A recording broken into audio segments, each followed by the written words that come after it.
Hello and welcome back to ISRM Voices, where we meet the ISRM members, the Institute of Strategic Risk Management, the professionals behind the plans and the strategies. Every episode is unique. Every guest in ISRM Voices brought something unique to us.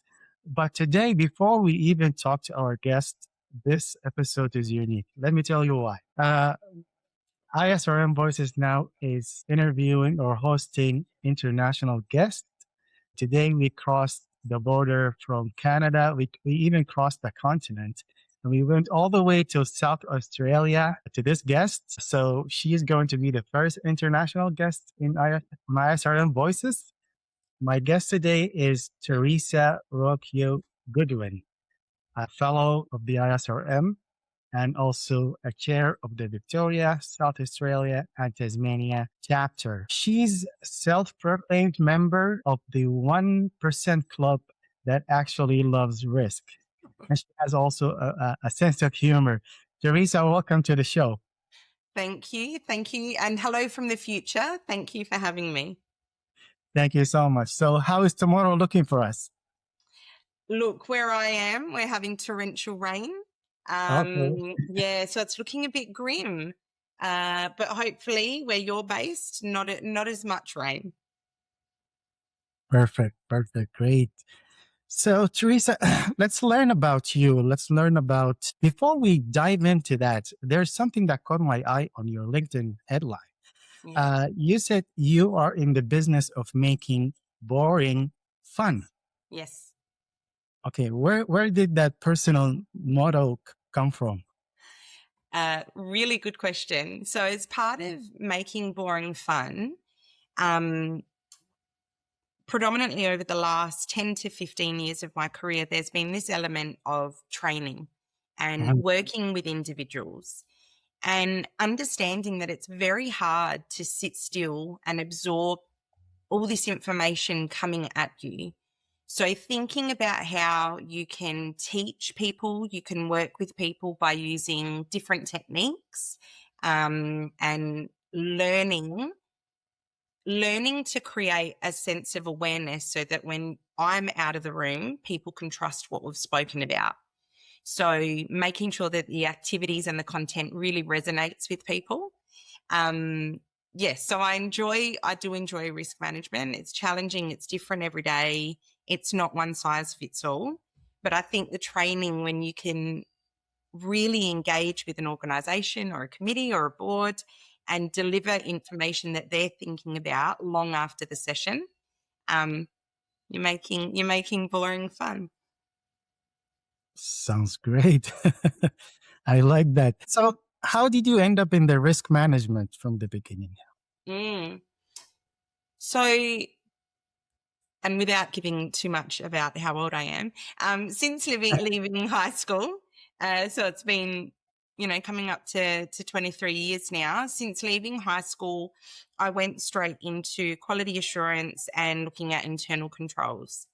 Mm-hmm. And then from there, there was a really, I suppose if you look at some of the instances of what occurred, some of the failures of the organisations that I was working with, there was this strong connection highlighted between what we do through audit, so your line 1, your line 2, your line 3, and risk management.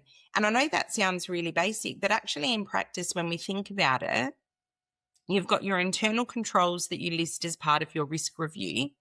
You've got your internal controls that are audited through internal audit and external reviews. But it was that piece around how can we safely manage our risks and achieve our objectives. So there was that bridge, almost that link around, okay, we understand this is what we need to do and these are the controls that are protecting that. But it's that end-to-end that sort of came in, where there was a big shift in my career from just looking at the internal controls to the bigger picture around strategy, risk, internal control, and then governance around, that entire package. So I didn't I didn't necessarily start solely in risk. My career morphed into that risk focus. And I think the biggest lesson is where it goes wrong, and realizing that we should have been talking about that. It's not enough to say these controls are perfect. You might be looking at the wrong controls. It's making sure that in light of where the organisation is going, we've got the right risks identified that we're talking about, and then the right controls as part of that. Oh, before you get to corporate rules, you spent some years working in quality control, as you mentioned, and in the fresh product retail industry. So Yeah. what that did working around everyday retail teach you about human behavior? Yeah. Okay. So that is such a loaded question for many good reasons. If I think back to straight out of high school, working in the produce markets, so it was agriculture, so looking at fresh produce, where it goes, how long it takes to get there, what's required and specified by supermarkets in South Australia. A very male-dominated industry.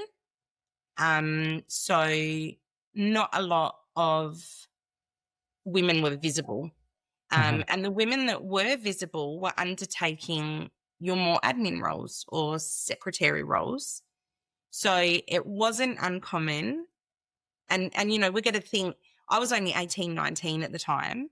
So you come in guns blazing, you finish high school, you're getting, that flexibility and that freedom. You're a young adult.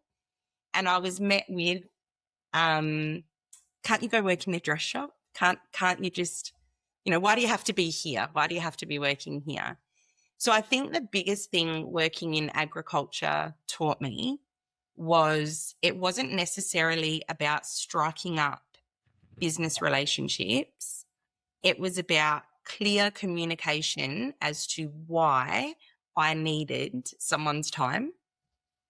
So making sure that I was very succinct, very clear, and also provided that if we don't meet, we're unable to determine X, Y, Z. So I think the biggest thing I learned as part of, before even hitting corporate, was the importance of clear communication around why I needed someone's time to then be the launch pad to start to form a professional relationship. But always coming back to the what if we don't get this right, what's the outcome? So I think that's one of my biggest lessons as I look back. It wasn't until going into my first really corporate role after I'd been out of school for 10 plus years where I saw more women around me. So then the communications method change again because you're in a corporate sense. But I learned straight off the bat that having that clear communication around why you need someone's time, highlighting if we don't get this right, this is the concern, to then be able to forge those friendships, forge those relationships, because I wasn't common in that industry. Women weren't common in that industry. So yeah, that's probably the biggest lesson around that, having grown up with market gardeners, understanding the love of fresh produce, like why it's so important in our diet, how it needs to travel to get the most for the end user and then the consumer. So that came more natural than how do you establish that sense of trust in a workspace. Perfect. I'm gonna go back to your point that the woman weren't popular at that time. So in this industry, so what do you think about now? Are they still not popular, or do you think they got their chance in the industry? I think if we look at the operational side of things, I think it's a lot less women. And I don't know if that will change. I don't know if that dynamic will change. But now, as we've moved into governance around what we're doing, so that's inherently known in growers and wholesaling, the way you do business, it's inherently known. But if we come to where we are today, where the governance around that is more defined, more documented, we're seeing a lot more women in that space than there ever used to be. So I think that's good. And if we think about the family businesses, so the family growers who are putting produce through the markets, we're seeing it used to be relying on, the eldest son to take the reins. And while there's still a lot of that thought, you've got young women coming up through the ranks and saying, I can do just as well as my brother, like, my turn. And I think the end goal is maintaining fresh produce for, your communities. So regardless of how we do that, as long as we're doing that in a really safe way, it is welcoming that different dynamics into the business. Perfect. So, Teresa, let's start with something fun a little bit. Tell us a fun fact about you that people don't know. A fun fact about me. Oh gosh. I actually find a lot of peace from cooking. Cooking. Cooking, yeah. I find a lot of peace from cooking. And I think if we look at our busy lifestyles, cooking is a chore. You all want to eat, you want fresh food to eat, but I do get a lot of joy and a lot of peace from cooking, and making sure I clean as I go, because I get overwhelmed if there's a lot of mess. But I think the reason I enjoy the cooking process is because I love the meals, sitting down with loved ones and close friends, that I'm in my element. So yeah, cooking brings me peace. Okay, so now if you're talking about food, what's the best meal that you can cook? The best meal I can cook. So, having grown up Italian, my Nonna, grandmother in English, she and I started a cookbook when I was 18 years old. So I got her traditional sauce recipe, how you make sauce from scratch, tomato sauce and meatballs. Roll the meatballs, put the meatball in the sauce. So I would say I'm pretty good at that. I'd say I'm pretty good at that, and it breaks my heart because my children just want butter on their pasta. So you go through all this work, your sauce is cooking all day, and then your kids are like, "No, I don't want that. Can you just put a bit of butter on mine?" It's like, really good for my self-esteem, but yeah. Good. Sounds delicious for me. At point of your time and like in your career, you went to UK, London, right? I did. Okay, so that's a shift from Australia to UK. Yeah. How did you navigate that jump? And tell us about maybe some kind of challenges between how you used to do risk management in Yeah. Australia versus the UK. Yeah. Good question. So I think that time of my life is, and before the family, marriage and kids, that is something I'm so proud of. So it was the first time I was really, truly independent.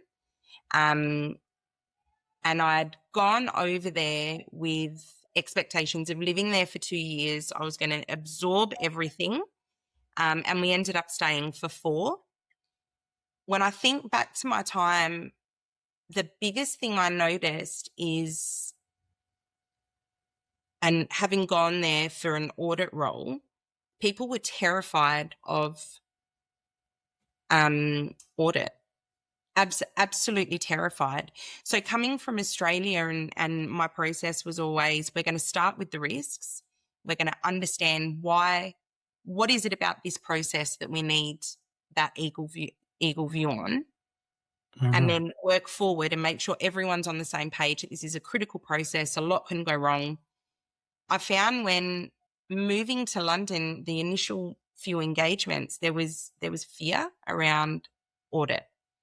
So it was almost resetting myself and working with the auditees and the business units that were being audited at that time to go right back to the risks and say, what is it we're trying to protect? Why do we need to be looking at this? And then working through from there. The other thing I learned is that communication, and even though you know it and you do it all the time, in Australia, I think there's a different dynamic where that constant collaboration and communication is just second nature.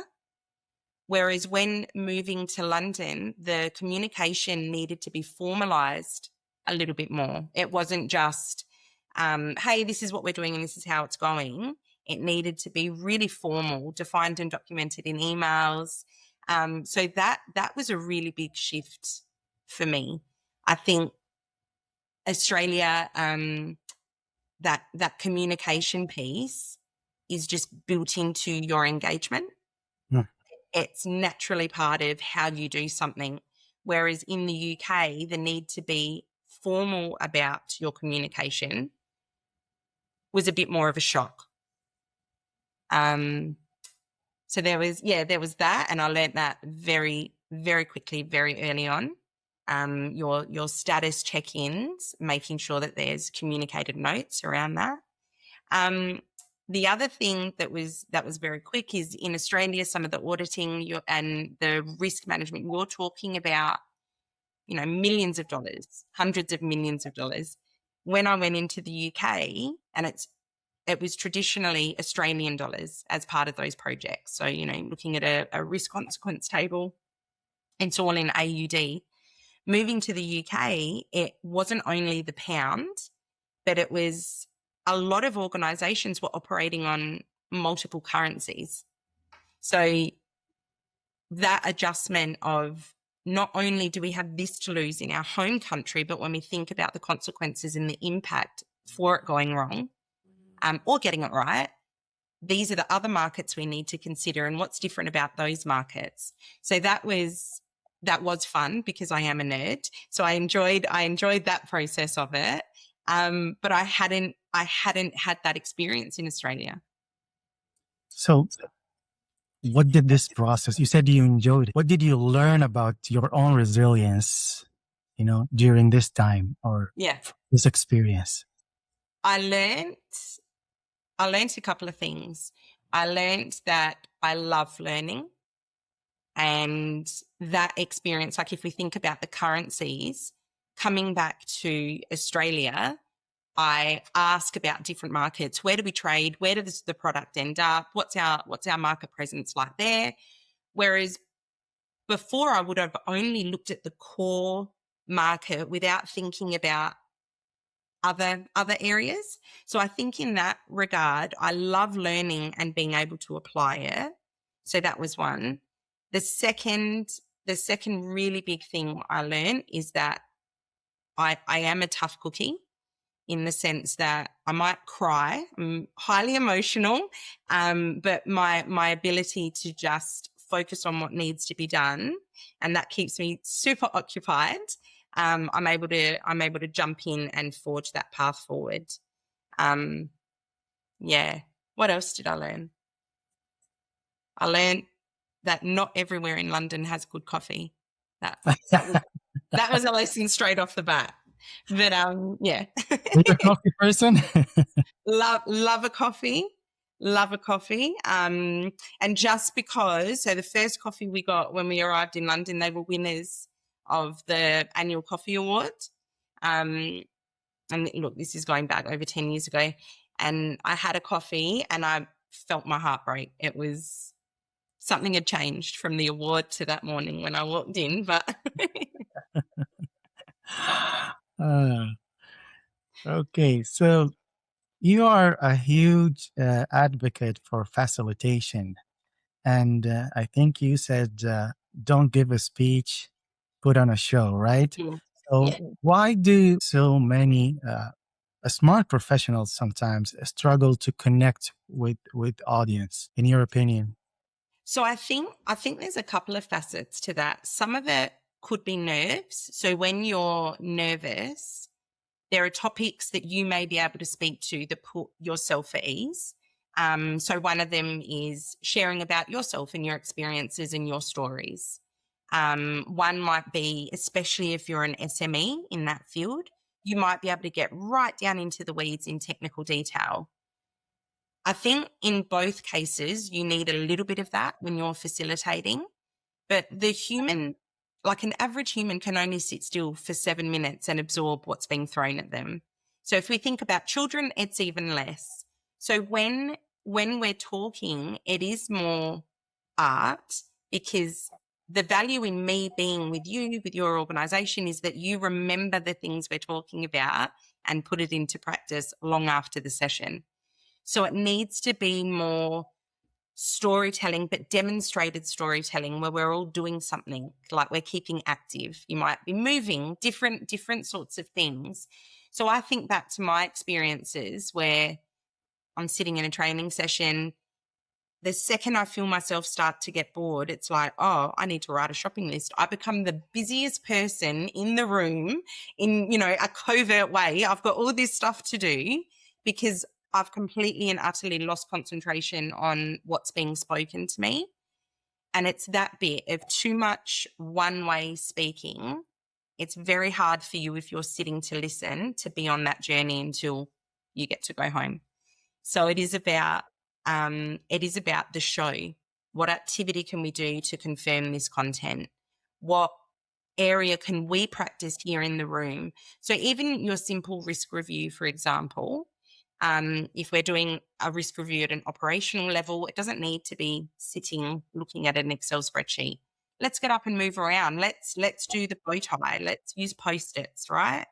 If we're reporting to a board, obviously I'm not going to go in and ask for an interpretive dance, because that would get me kicked out pretty quickly. But if you're able to break a few board members up, have a chat. Did we get it right? This is what your executive are thinking about. Did we get it right? And taking away that I'm going to report this information to you, but actually I'm going to get your feedback. That way, one, I know the reporting is at the level you need it. Two, if I haven't thought about something, I'll never make that mistake again, and it'll be on my radar. But you're also getting, the board's thoughts, which enhances everything you do from that point. Wonderful advices. So you've been an ISRM member for quite some time, and now you're a fellow. So tell us about values that you see for ISRM, in the ISRM community. Yeah. What values did you, personally, Teresa, what value did you saw in joining the ISRM community? Yeah, that's a really good question. So even though I've been chatting nonstop to you, I find networking really difficult. And one thing that was very obvious with the ISRM is you are part of a community. You are part of a group of like-minded individuals where at all the events there is opportunity to speak, meet someone new, and it almost makes it easy for me to come out of my comfort zone and start chatting to people. I think part of that is if we look at the leadership as part of the ISRM, not only are they super intelligent individuals, but they're very approachable, and I feel care when you're having a communication, like a chat with them. They're taking away as much as you're participating. So I think for me, that's the number one. I love the updates. So the emails that come out around, the week that was, what's happening, because I'll read those and it's like, oh goodness, I actually need to feed that in and ask that question the next time I meet with so-and-so, because there's something really valuable I can put into my everyday practice. So they're the two that I noticed at the get-go. And honestly, having been able to work as part of the APAC's, the youth of risk. So the full name escapes me, which is horrific, but there's the strategic case where you've got newbies to risk coming and talking about it and putting presentations together. That's the student case competition? Yes. Okay, yeah. Yeah, it is. It is amazing. And I was invited to be a judge last year, and I think I received more than I got. So you're online, you're listening to the presentations, you're engaging with the teams, you're voting with your fellow panel. But I think I got so much more watching these young, talented individuals coming up through the ranks, and putting everything into their presentation. It was so awesome to see. And if I think back to when I started, we didn't see that. We didn't see those opportunities to fully immerse yourself and meet people and meet those individuals that are working and have been working in the risk space for many years. So yeah, that was a highlight. I think there's forever honesty when you're collaborating and speaking with members of the ISRM. Do we like this? Could this work? I don't think I've ever heard the word no. I've always heard what about, and we can, and so it just feels like you're going from strength to strength with your cohort. Perfect. So before we wrap it up here, I want to give you a chance to give an advice that you think is important for the young professionals who are joining this field. How long is a piece of string? I could be here all day. I think if I was giving advice to my younger self, it would be safely challenge. So don't take for gospel any piece of information that's given to you, because that piece of information is one piece of a very large puzzle. So it's not about getting like ruining relationships or anything like that. It's about the why. Why is it like this? Why are we doing it this way? That challenge piece, because once you're understanding how everything fits, your ability as a risk manager or a risk management professional to add value to an organisation is endless. So for you to be able to add that value and demonstrate the importance of proactive risk management, maybe courageously but safely challenge the line of thinking, the evidence that you're provided, something really simple in a risk review. Do your homework, go in, what are these? How do we feel about this particular risk? And if you know yourself, there's been a lot of near misses or a lot of breaches, for example, work that into the conversation to give the team you're speaking with the best possible chance to get that risk documented correctly. So yeah, courageously challenge, delicately. Yeah, it's great advice, and it's really something that maybe also current professionals need to do. It was a great having you on the show. I really enjoyed it. ISRM Voices now hit this milestone and starting having international members, because now if you look at the ISRM, especially in 2026, it's all over the globe, right? And by the way, audience, she's one of our first audience that cheered us up, right? Yeah, and we, we're gonna start with you, and thank you so much for the time. Thank you. Thank you. I enjoyed it. You're going global.